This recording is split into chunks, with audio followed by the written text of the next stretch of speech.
Ever has it been that love knows not its own depth until the hour of separation? Happiness is holding someone in your arms and knowing you hold the whole world. I'm on Aslan's side even if there isn't any Aslan to lead it. I'm going to live as like a Narnian as I can even if there isn't any Narnia.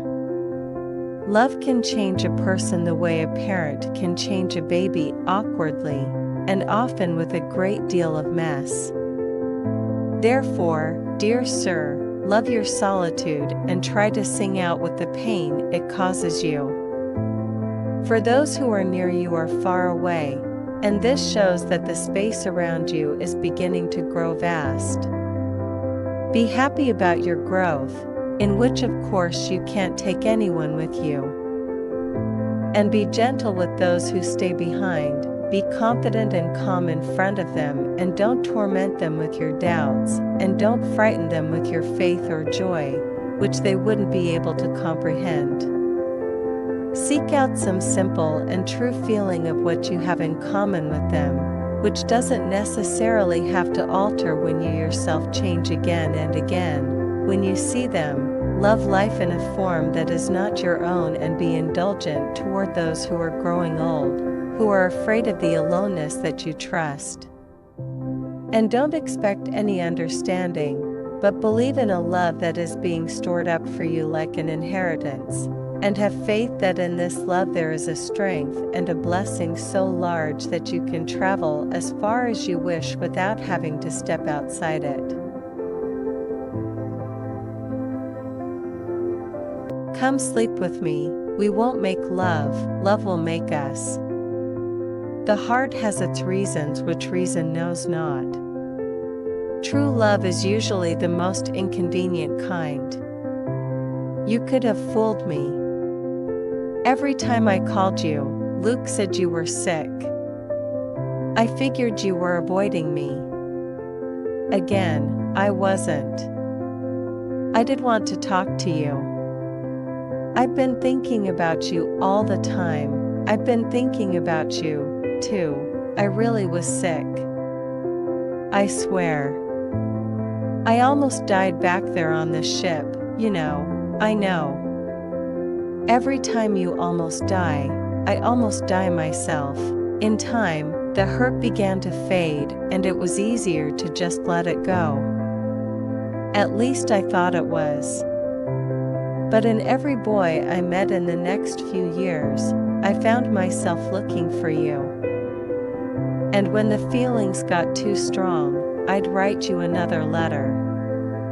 But I never sent them for fear of what I might find. By then, you'd gone on with your life, and I didn't want to think about you loving someone else. I wanted to remember us like we were that summer. I didn't ever want to lose that. Time was passing like a hand waving from a train I wanted to be on. I hope you never have to think about anything as much as I think about you.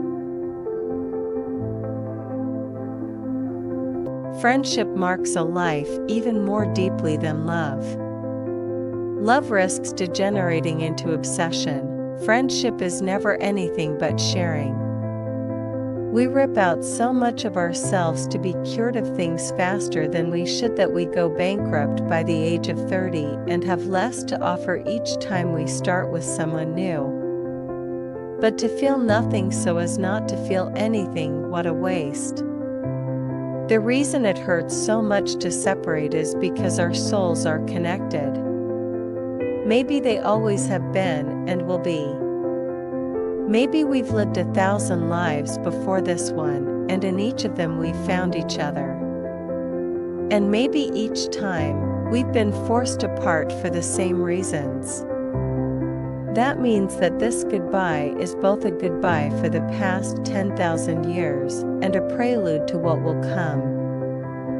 The world was collapsing, and the only thing that really mattered to me was that she was alive. From childhood's hour I have not been.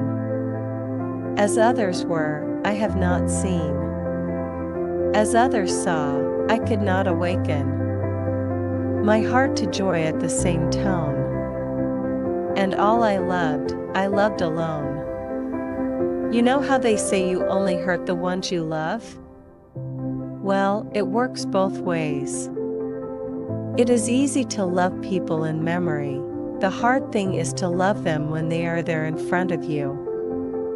I read once that the ancient Egyptians had 50 words for sand, the Eskimos had 100 words for snow. I wish I had 1,000 words for love, but all that comes to mind is the way you move against me. While you sleep, there are no words for that. Lost love is still love. It takes a different form, that's all. You can't see their smile or bring them food or tousle their hair or move them around a dance floor. But when those senses weaken, another heightens. Memory.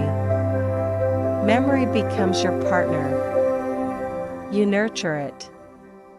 You hold it. You dance with it.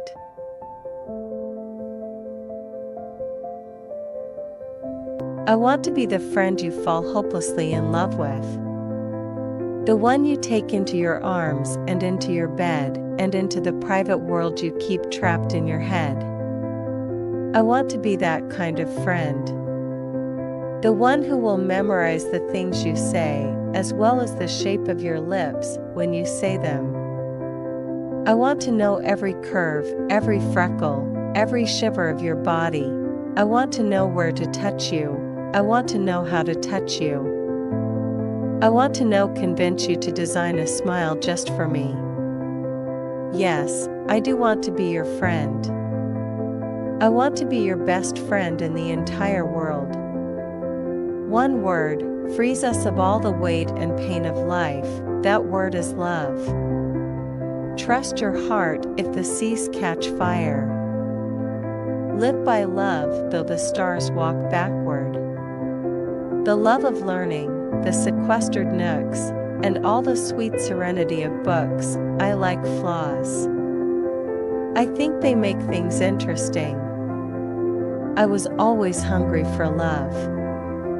Just once, I wanted to know what it was like to get my fill of it, to be fed so much love I couldn't take any more.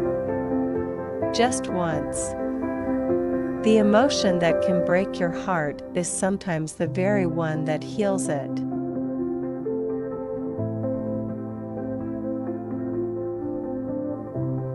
Unless you love someone, nothing else makes sense. When I watch you sleep, he said shakily, I feel overwhelmed that you exist. The damage was permanent, there would always be scars. But even the angriest scars faded over time until it was difficult to see them written on the skin at all, and the only thing that remained was the memory of how painful it had been. It's dark now and I am very tired. I love you, always. Time is nothing. If I were a tree, I would have no reason to love a human. Perhaps, after all, romance did not come into one's life with pomp and blare, like a gay knight riding down. Perhaps it crept to one's side like an old friend through quiet ways. Perhaps it revealed itself in seeming prose, until some sudden shaft of illumination flung athwart its pages betrayed the rhythm and the music. Perhaps, love unfolded naturally out of a beautiful friendship, as a golden-hearted rose slipping from its green sheath. The fate of your heart is your choice, and no one else gets a vote. Love is an abstract noun, something nebulous. And yet love turns out to be the only part of us that is solid, as the world turns upside down and the screen goes black. He stared at her, knowing with certainty that he was falling in love. He pulled her close and kissed her beneath a blanket of stars, wondering how on earth he'd been lucky enough to find her.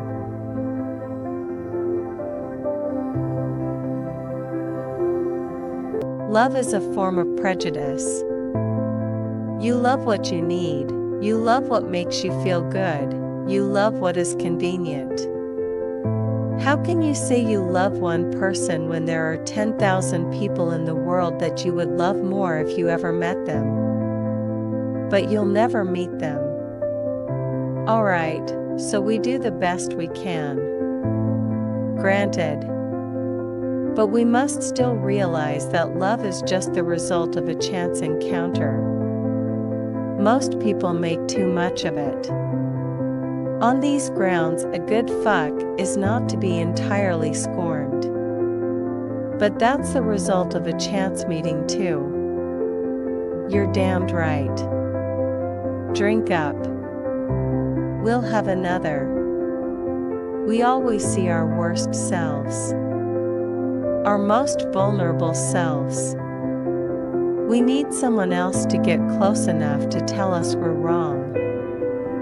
Someone we trust. Love cannot be reduced to a catalog of reasons why, and a catalog of reasons cannot be put together into love. We are all worthy of one another. And it came to me then that we were wonderful traveling companions, but in the end, no more than lonely lumps of metal in their own separate orbits. From far off, they look like beautiful shooting stars, but in reality they're nothing more than prisons, where each of us is locked up alone, going nowhere. When the orbits of these two satellites of ours happen to cross paths, we could be together. Maybe even open our hearts to each other. But that was only for the briefest moment. In the next instant, we'd be in absolute solitude. Until we burned up and became nothing. My mother, she is beautiful, softened at the edges, and tempered with a spine of steel. I want to grow old and be like her. There ain't no way you can hold on to something that wants to go, you understand? You can only love what you got while you got it.